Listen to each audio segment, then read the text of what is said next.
não parar, não precipitar e não retroceder. Então dizer para esse cara, sabe quando nós vamos parar? Nunca. Nunca na sua porca vida.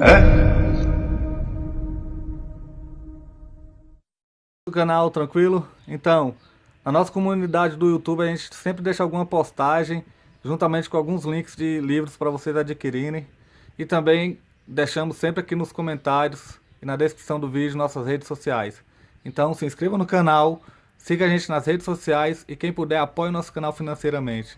Temos Pix, Vaquinha, Apoies e temos nosso conto também para quem quiser nos ajudar. Tranquilo? É isso aí. Sempre com Deus, pátria, família e liberdade por um Brasil melhor. Valeu!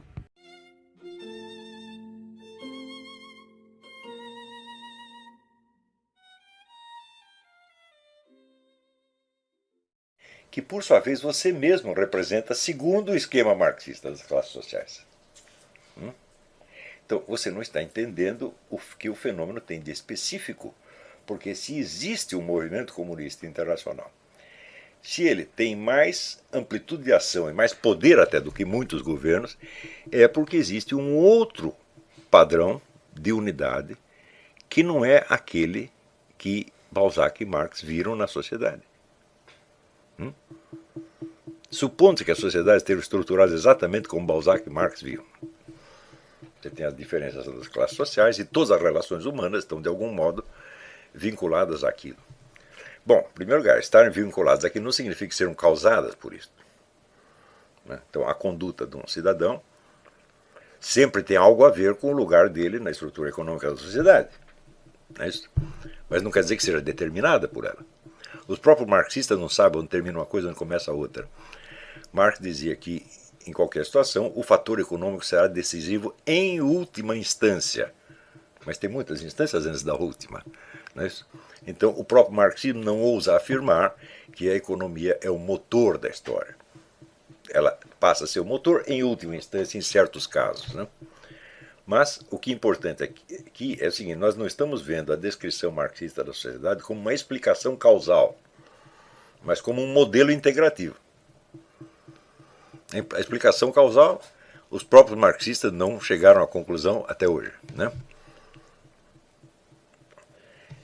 Então, mesmo que nós tenhamos explicações causais melhores, elas serão sempre parciais. Nós não temos uma imagem total, nem da nossa sociedade, muito menos do movimento comunista.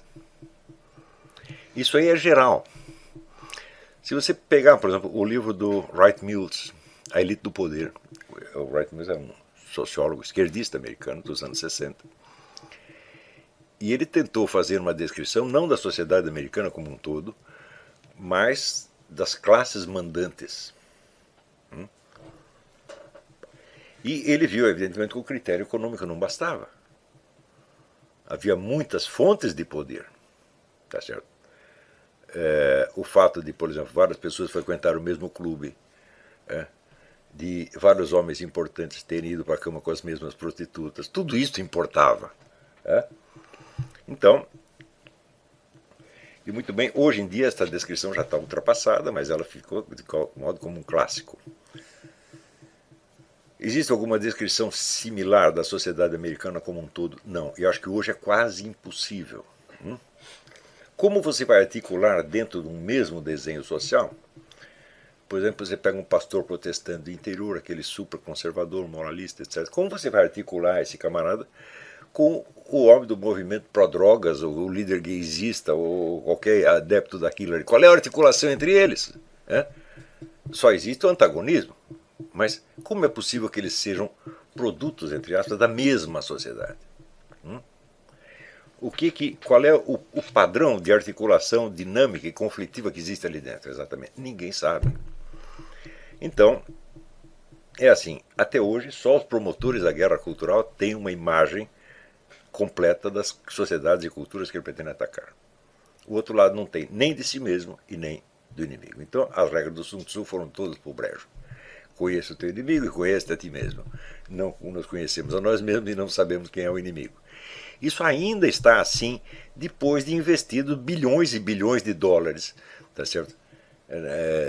Na CIA, na Agência de Segurança Nacional, em todos os serviços secretos do Ocidente. por que acontece isso?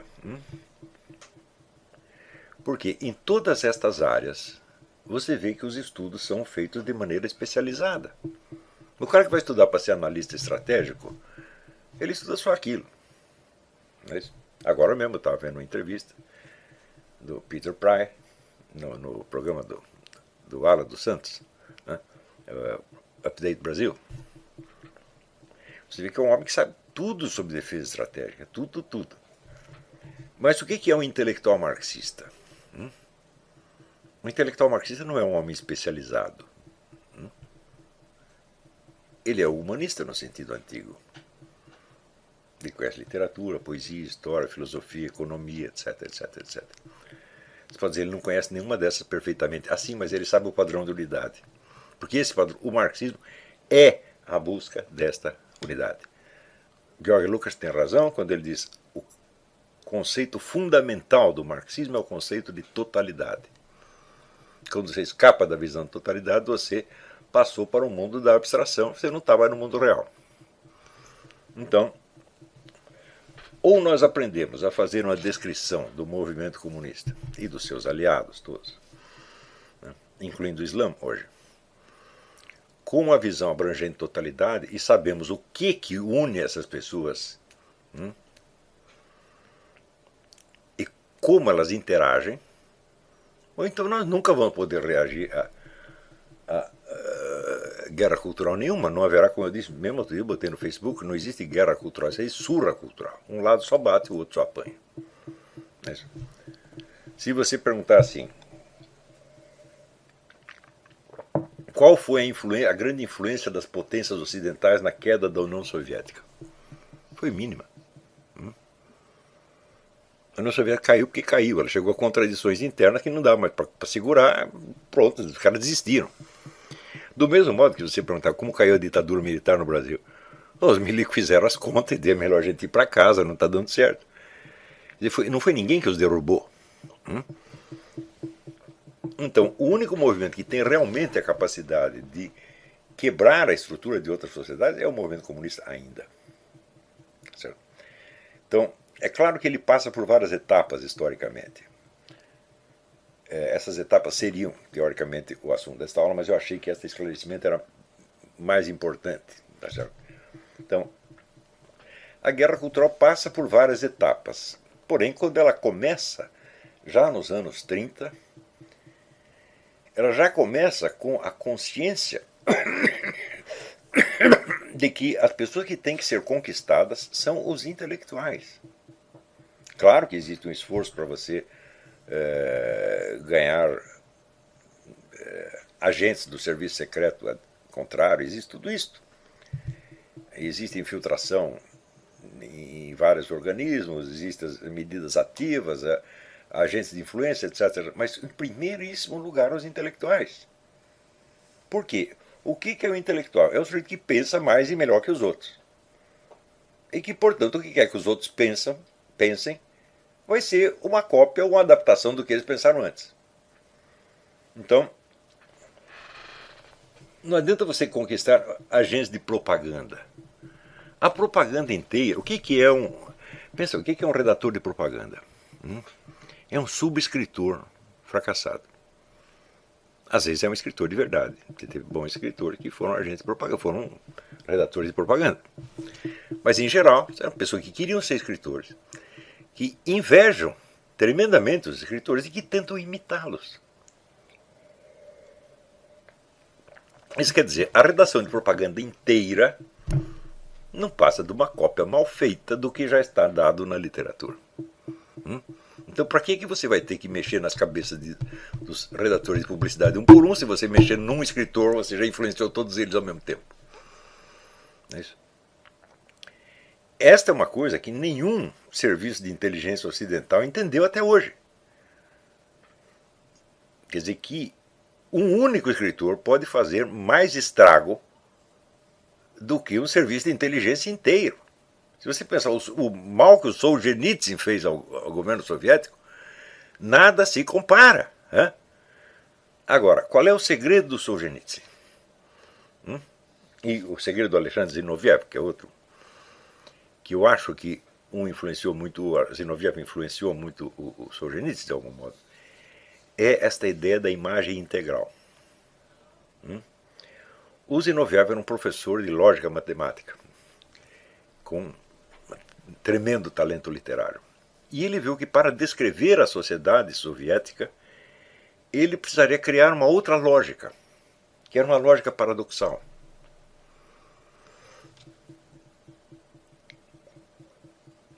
Então ele escreveu um livro que chama, a tradução mais ou menos seria As Alturas Abissais. Pelo título você já viu. Como? Se é abissal, como é que pode ter altura? É isso? E o livro inteiro é escrito nesta lógica, segundo a linguagem desta lógica. E com isso ele consegue dar uma ideia da sociedade soviética. Mas a sociedade soviética, ele não está falando do movimento comunista como um todo.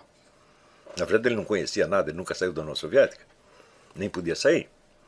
Então o Solzhenitsyn e o Alexander Zinoviev, eles fornecem uma espécie de imagem integral da sociedade soviética que pode ser aproveitada como modelo para a descrição do movimento comunista como um todo. A sociologia do movimento comunista. Não é isso? Mas, em geral, nós tropeçamos no seguinte obstáculo. O inimigo do comunismo, liberal, conservador, etc., acredita que o comunismo é, em primeiro lugar, uma ideologia. Você vê, esta semana, você pega a revista Veja, está aqui na minha mão. Né? O que é que você lê aqui? Tem uma entrevista com Eric Cantor, que é, teoricamente, um sujeito da direita americana, um membro do Partido Republicano. Todo mundo sabe que todo mundo sabe que o Cantor é traidor, que ele trabalha para o Obama, tá certo? E a Veja, ou de burrice, ou de sacanagem, escolheu justamente este para fazer entrevista, para este cara analisar o avanço da direita. Então aqui começa. Tem um editorial, uma carta ao leitor, diz: quando se olha o mundo através da lente de uma ideologia, o mundo que se vê é necessariamente um reflexo alterado pela própria lente ideológica. Ou seja, a revista Veja está acima das ideologias. Ela vê a realidade, tá certo? Ela não tem ideologia nenhuma. Não é isso? E é claro que, você considerando que o movimento comunista é defendido sobretudo por uma ideologia, você pode achar assim, ele todo é uma série de ações empreendidas em função de uma concepção falsa da realidade. Eu digo, mas se é falsa, como é que tem tanta eficiência? Nós temos que entender desde logo, o próprio Karl Marx dizia que a ideologia é um vestido de ideias colocado em cima de um conjunto de interesses e ações reais. Portanto, ideologia é um pretexto, é um discurso, é o que eu chamo de discurso pretextual. Ele não expressa o que as pessoas vão fazer de verdade. Ele é a explicação que o agente oferece, ou aos seus adeptos, ou aos seus inimigos, como uma espécie, vamos dizer, de carteira de identidade. Vamos dizer, eu sou esse aqui. Mas isso não expressa o que ele vai fazer na verdade. Tá certo? Nós só entenderemos o movimento comunista quando entendemos que ele não tem nada a ver com as suas respectivas ideologias. Que ele troca de ideologias como nós trocamos de cuecas. Quando você vai ver que a ideologia concebida pelo próprio Karl Marx, e cujo resumo está no Manifesto Comunista,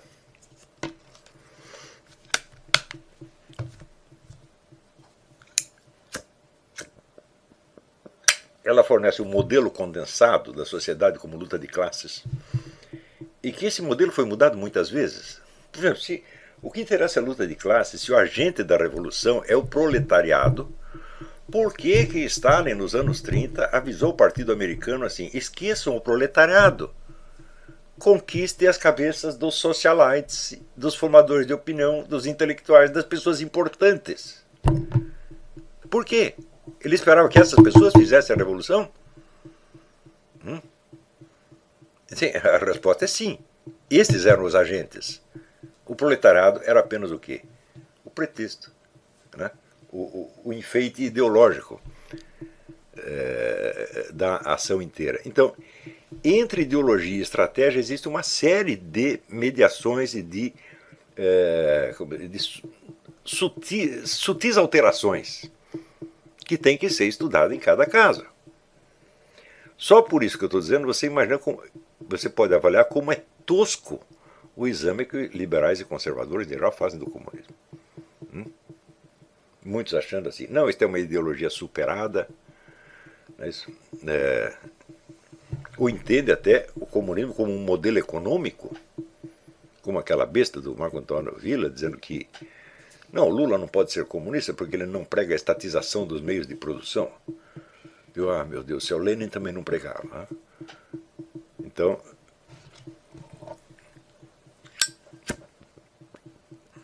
vamos começar com uma definição do movimento comunista.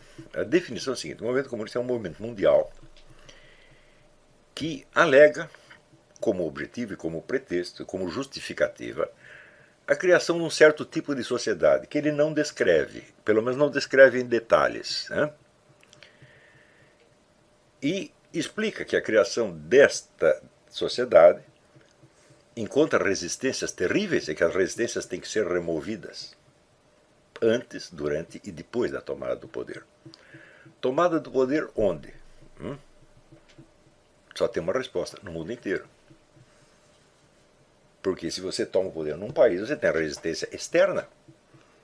Como, por exemplo, existe um famoso livro do Albert Sayers e Kahn, chama-se A Grande Conspiração. Então, é a conspiração das potências ocidentais para derrubar o recém-nascido regime soviético. Hoje, vocês, tendo lido outras coisas, eu sei que aquela narrativa é imensamente exagerada, que as potências ocidentais praticamente não fizeram nada, além de boicotar-se umas às outras e boicotar a própria resistência antissoviética. Mas ali ele traça um panorama de um país cercado de inimigos. Então, como podemos fazer aqui a construir o socialismo na União Soviética se o mundo inteiro está contra nós? Então nós temos que destruir o mundo inteiro primeiro. Então, isto é fundamental no movimento comunista.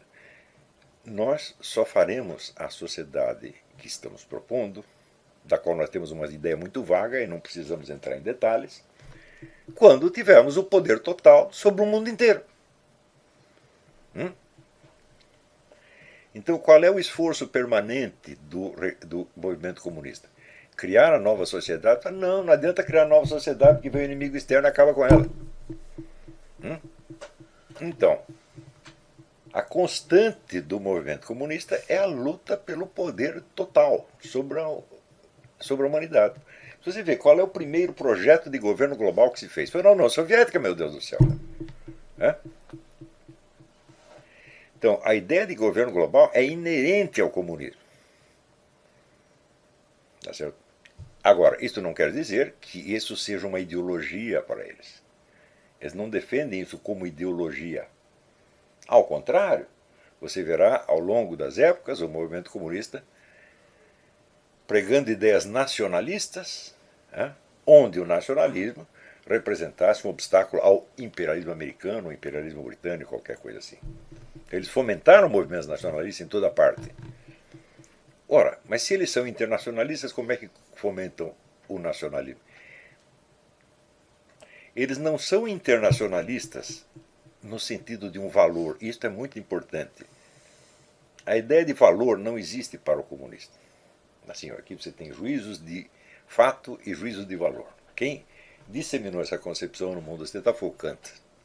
Tá certo? Até certo ponto, essa distinção vale, tecnicamente falando.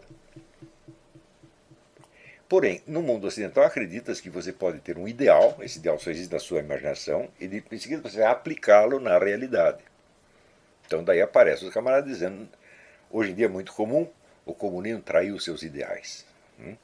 Mas o comunismo nunca teve ideais. A distinção de ideal e real é característica do pensamento burguês, especialmente com Kant. Então, você distinguir, aqui está o meu ideal e aqui está a situação real. Como é que eu faço para transformar esse ideal em realidade? Isto é um modus operandi típico da técnica e da indústria. Você concebe um produto que não existe ainda, só existe na sua mente. Em seguida você vai praticar uma série de ações destinadas a transformar o ideal no real.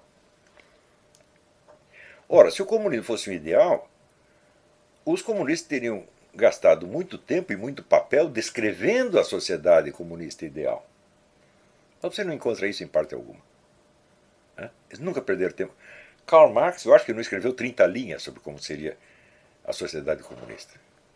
O Trotsky escreveu mais um pouco e fez besteira porque a descrição é ridícula. Ele diz que na sociedade comunista cada varredor de rua será um novo Michelangelo, um novo Leonardo da Vinci.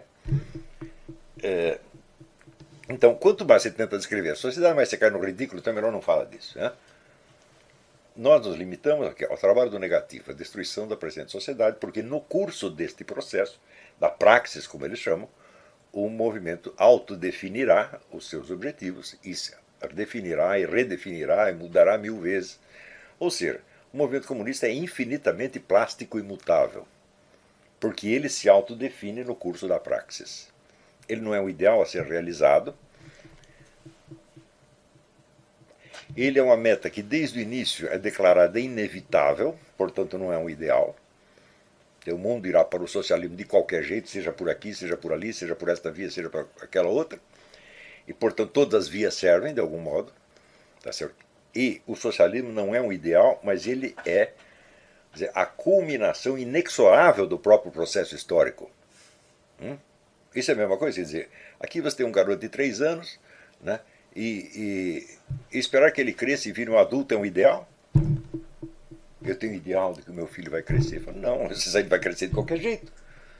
Então, o comunista pensa assim, isso vai acontecer de qualquer maneira, portanto não é o ideal, é a própria mecânica interna do processo que nos levará a isso, tá certo? E nós podemos apressá-lo aqui, acelerá-lo ou desacelerá-lo um pouco, mas no fim das contas não vai fazer grande diferença. Será por um meio ou será pelo outro. Então, se o objetivo é declarado como inevitável e ao qual se chegará por quaisquer meios, então também significa o seguinte: o movimento comunista usará quaisquer meios, inclusive, quando necessário, a prática do capitalismo. Por quê? Porque essa transformação do mundo de capitalista em socialista não se dará de uma maneira linear, mas através dos conflitos inerentes à própria sociedade capitalista, ou as contradições, como os marxistas chamam. Isto quer dizer que, em certos momentos, a pura prática do capitalismo liberal, no seu sentido mais ortodoxo possível, pode ser útil aos comunistas. Por exemplo, se você acredita que a liberdade de mercado resolve todos os problemas, tá certo? Então, no começo dos anos 90 houve muito debate se seria decente os investidores americanos botarem dinheiro na China, porque a China tinha um governo tirânico, genocida, etc, etc. E a conclusão foi, não, nós devemos investir porque a liberalização da economia trará necessariamente a liberalização do resto. Então, isso aí é um raciocínio pseudo-marxista, de que a economia determina o resto. Os marxistas não dizem que a economia determina o resto. Dizem que ela determina em última instância. Ou seja, em linhas gerais, você verá que o percurso da história foi no sentido da luta de classe e do seu desenvolvimento. Mas não quer dizer que todos os passos da coisa serão determinados pela economia. Ao contrário, não são. Stalin sabia disso perfeitamente bem. Então, o sujeito que acredita que a liberalização da economia liberalizará o regime, ele está raciocinando segundo uma caricatura de marxismo que tem na cabeça dele. E com isso ele estará ajudando o movimento comunista internacional. Eu mesmo coloquei outro dia uma frase de Hegel, olha, um grande filósofo, Hegel, apesar de ser meio um 7-1, era um grande filósofo, de uma habilidade técnica fora do comum, e ele fez uma crítica devastadora à noção do Kant, a noção de liberdade do Kant. Porque a noção de liberdade do Kant era, assim, algo que saía da própria razão. Não é isso? Então, a liberdade, como puro exercício da razão, não pode levar em conta valores do mundo real. Por quê? Porque a razão não é determinada pelo mundo natural. A razão é independente. Então, diz o Hegel, a pura liberdade de escolha, considerada fora de um contexto de valores, é apenas uma abstração nula e vazia. Não há entre quem escolher. Então, se você disser assim, olha, no mercado as pessoas fazem as suas escolhas e as escolhas delas determinarão o que faz sucesso e o que não faz sucesso. Eu disse, sim, mas em função do que elas escolhem? E se elas decidirem escolher o socialismo, por exemplo? Se as escolhas são arbitrárias, não há uma escala de valores, vamos dizer, que seja inerente ao capitalismo. O capitalismo apenas assegura a liberdade de mercado, portanto a liberdade de escolha. Qualquer um pode escolher qualquer coisa, tá certo? E todas as escolhas devem ser livres, tá certo? Olha, tem muita gente que diz isto. Muita gente que acredita nisso piamente. O movimento liberal, o libertário, está cheio de gente que acredita nisso. Diz, mas meu Deus, Hegel em 1810 já tinha demolido esta coisa. Já tinha explicado. E ele diz ainda, ele prossegue, dizendo, essa liberdade abstrata levará necessariamente à destruição e somente à destruição. Olha que coisa profética. Então, hoje você tem a liberdade, por exemplo, de escolher a que sexo você pertence. Outro dia eu vi um vídeo espetacular, que uma mocinha canadense, uma loirinha bonitinha, ela chega no consultório médico e diz o seguinte, olha, eu me identifico com o sexo masculino, então eu quero um atestado médico de que eu devo ser considerada homem. O médico, intimidado pelo politicamente correto, ele fica com medo de não dar o atestado e dá para ela. Com aquele atestado, ela vai na polícia, seria o equivalente do... Como é esse negócio que tira driver's license aqui? Como é que chama? DMV. É o equivalente do DMV canadense. E diz, eu quero uma carteira de identidade. Pois não. Só que tem o seguinte, eu sou homem. Entrega lá o atestado. Funciona filme é assim. E dá a carteira de identidade de homem para ela. Com esses dois documentos, ela tira todos os demais documentos. E ela passa a ser outra pessoa. E ela diz o seguinte, basta isso para você acabar com todo o padrão de honestidade nas relações humanas na sociedade inteira. Porque qualquer um pode ter outra identidade. Então, esse experimento é crucial, o que essa mulher fez. Não esqueci, chama Lauren Southern, uma coisa assim. Ela mostrou como isto funciona. Isto é a liberdade abstrata do Kant. Está entendendo? A sua escolha não depende de uma escala objetiva de valores. A escolha é livre. Você não precisa escolher nem entre coisas que existem, você pode escolher o que não existe. E o que não existe passa a existir porque você o escolheu. Então, só por esse exemplo, você imagina a tosquice do pensamento liberal, e muitos conservadores também pensam dessa maneira, em face, vamos dizer, da complexidade e da organização interna do movimento comunista. Eles não estão habilitados a lidar com isto. Então, se você pensar assim, a fórmula moderna do Estado laico. O que é o Estado laico? É a liberdade de escolha em matéria de religião. Mas você não pode definir o que é religião, porque isso já seria para julgar uma escolha. Então, qualquer porcaria que você chame de religião passa a ser um direito seu. Tinha aquele livro daquele monge lá do Paraná, O Culto da Abóbora Celeste, né? A abóbora celestial. Então, os caras botavam uma abóbora e cultuavam uma abóbora. O livro é engraçadíssimo, infelizmente esqueci o nome do autor. Ele era um monge. Então, ou seja, a liberdade de escolha não precisa ser sequer entre religiões existentes, pode ser entre inexistentes. Porque se você fizer uma definição de religião, bom, vamos separar o que é religião do que não é. Isto já é uma interferência do Estado, tá certo? E isto viola a liberdade abstrata.